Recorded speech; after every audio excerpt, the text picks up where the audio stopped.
Okay, boys and girls, let's talk about Bondage. No, not like that. Dirty, filthy creatures. I'm in the book. So, we meet Shay, who has just escaped from prison. And reason she's just escaped from prison, she's just found out that her sister Emma is in some deep shit.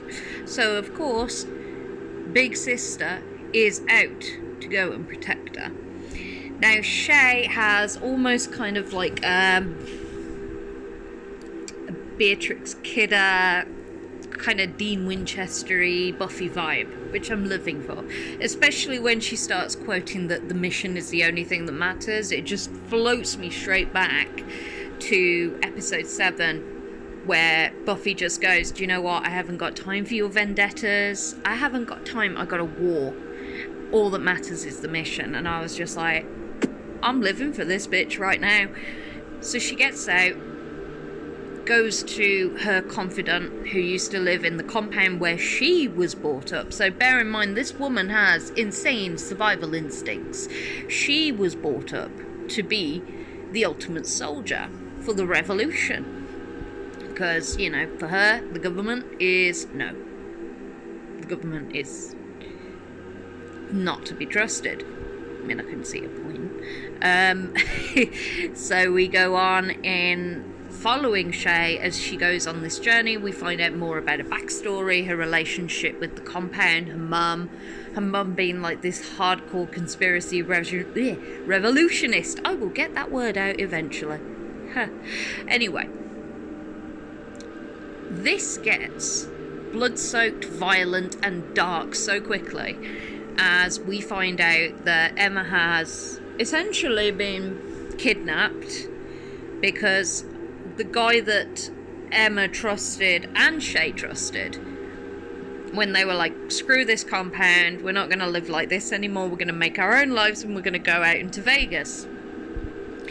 What fascinates me the most about the writing style is the fact that Vegas almost comes off as like a post-apocalyptic kind of style town. The way that Shane describes it is just so intense, and the Kill Bill vibes are so there because this woman is mission orientated, but she also goes through so much shit. Like, this woman has had the crap beaten out of her left, right and centre, and she's still a badass. And it's the way that she's able to compartmentalise everything that's going on that fascinates me about her. So I was gonna like do this a little bit late, but as soon as I picked into the chapters, I was like, okay, I'm seeing this through to the end then, because this is totally and utterly transfixing my brain. And it gets darker, deeper. It's a crime thriller ride that I recommend. Now, you know me, I am a big person of the horror genre and stuff, but this is true horror in its own kind of right. But it is mainly crime.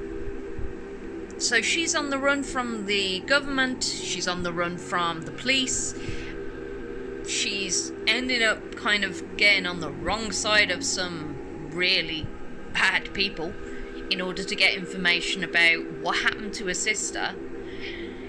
A certain gentleman comes into the frame she gets more information about and sees some very disturbing videotapes which flares up the fire within her for revenge.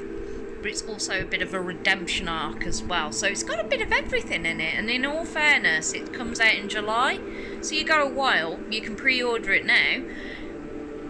But I do recommend you get it, because I got hooked, and I felt like I was being pulled in. Quite literally pulled into this book. It was insane how well this played out. The characters, the development of Shay as a person, the development of her sister, which was a big frickin' surprise to me when we get through the chapters to finally finding Emma. And insane is the word I'm going to use for this book, and it's Shane just did an amazing job.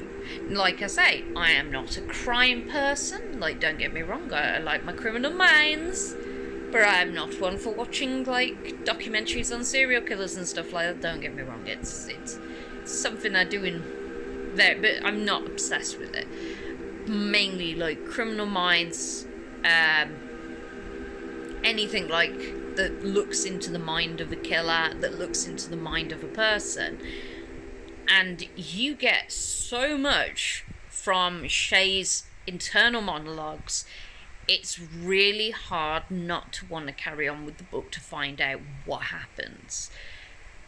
And you meet these additional characters, like the private eye that she ends up meeting up with, who he comes off as a bit of a badass, but he's actually a pretty decent dude and pulls through. So, my takeaway. My review's on Goodreads if you want a more in-depth look at it, but honestly, I think it's a book that needs to be on the shelf, my friends, so go get it, enjoy.